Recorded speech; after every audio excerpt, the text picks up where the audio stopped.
What would it mean for you, your team, your organization to be able to tap into pools of talent that your competition simply aren't?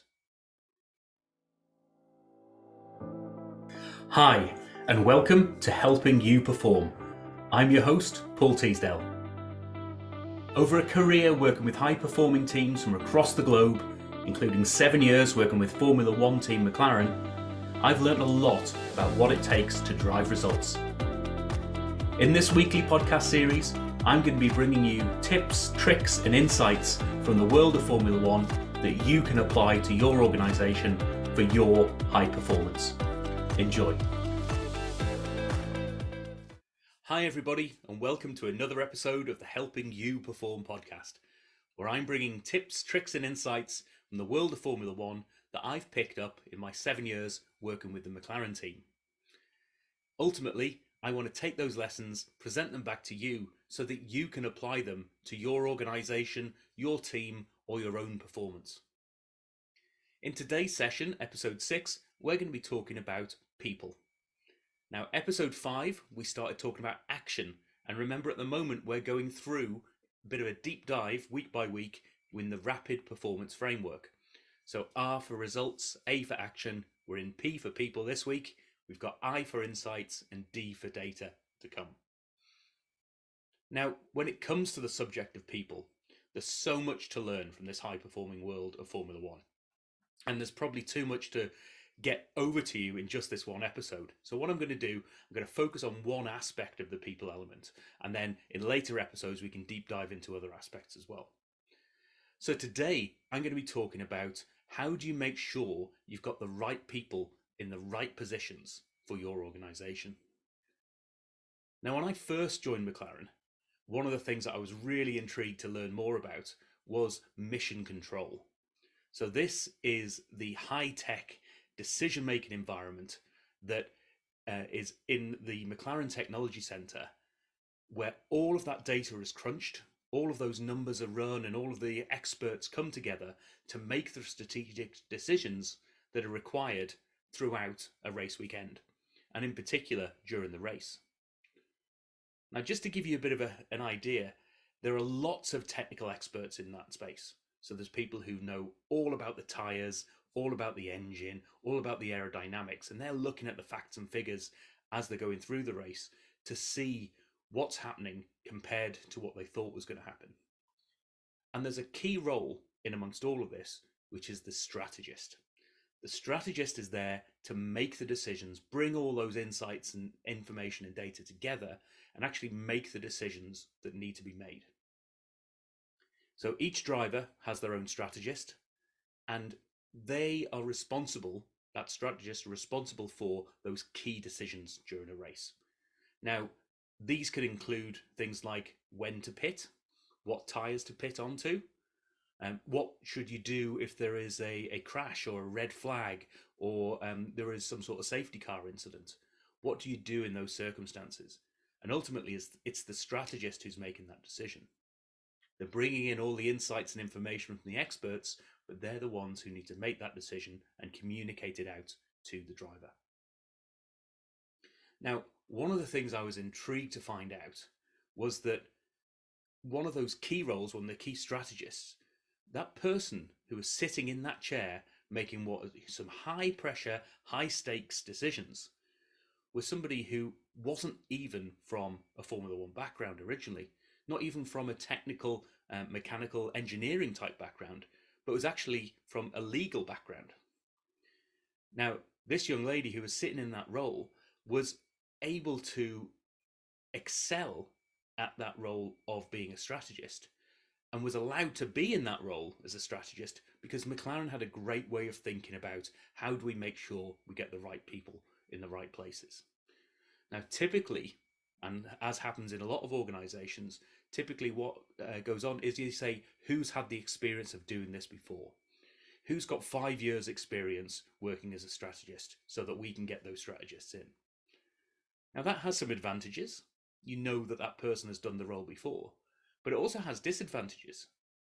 First and foremost is you are minimizing the pool of potential talent that you can get your hands on. You're also assuming that those 5 years of experience have been positive and have been aligned to what you're trying to achieve in your organization as well. So there's some assumptions and some challenges that can be had in there. So how do you go about making sure that you've got the right people in the right places? Now, this is where the rapid performance framework can start to come in, because we've already talked about the results, we've talked about the actions. Now, the actions in this case are the decisions around things like when to pit and what tires to go onto, all of that sort of stuff. Now, once you know those actions, you can think about this ACEs model. So ACEs stands for action, capabilities, environment, and support. So if you know what those actions are, the things that people need to decide on and actions to be taken, then what are the actual core capabilities required for that decision making or for that role that's taking those actions or deciding on those actions? And if you really challenge yourself, you can start to say, no, let's not talk about experience. Let's talk about the capability. What capabilities are required in order to make that role successful? Once you've got those capabilities in play, you can start to look at the environment in which people are operating. How does the environment, the team environment, the physical environment support that person working at their best? And then the final one is S for support, which is how do you make sure you've got ongoing support and ongoing capability build and expertise building for those individuals as well. So if I go back to that strategist role, what McLaren were really great at doing is say, right, what capabilities do we need when it comes to strategic decision making? Well, first and foremost, you need to be able to make decisions. Now, this sounds fairly fundamental, but ultimately, you need someone who's really good at being decisive. Someone who's not going to sit on the fence, want more data, and everything else before they make a decision. These are time critical decisions that are being made. So you need someone who is comfortable with ambiguity, comfortable with what they've got, and is able to come up with a decision and stick with that. The second capability is that analytical element. They need to be able to digest and understand data and information that's coming to them from all sorts of different angles in order to support their decision. And then a final example of a capability there would be around the communication. That person needs to be clear and concise about what the decision is that they've made, so that there's no ambiguity when it comes to, am I pitting or not? It's not like, maybe we should pit in the next lap or two. That doesn't help in the middle of a race. It's box now, or letting people know that you're not boxing now. It's very much a case of, I'm making that decision, I'm sticking with it, now let's take action. So this is a great example of thinking about what capabilities do we need in order to make that role successful. And that allowed that team to step back and go, we don't need people necessarily who've done that job before. Yes, there might be people who have done that job before and are brilliant in that role, and there's been plenty of examples of those. But we can open up our eyes to different pools of talent to find out people who've got those types of capability. And as you said in this example, it's like looking into the world of legal. Now, legal people have to be decisive, they have to take in a lot of information, and they have to be able to communicate that really well. So why shouldn't you look to legal experience to help you with strategic roles like that?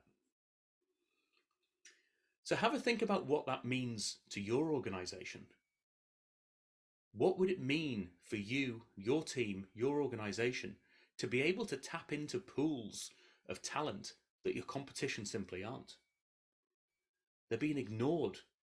They might be even, might have some financial advantages. You might be looking into pools of talent that are traditionally paid less than you are, so you can get them cheaper than other people. Or it might be that you're simply getting much better people because they've got strong capabilities that they've built up their expertise in those areas. They're just looking for a different application.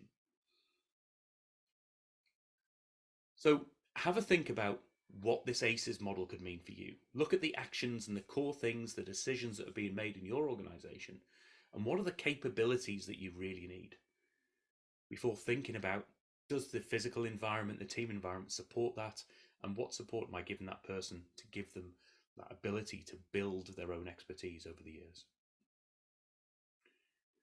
So if you want to know more about the ACEs model, more about the people element and how to get the right people in the right areas, do check out the Rapid Performance detailed online course, which is on my website, which is paulteasdale.co.uk.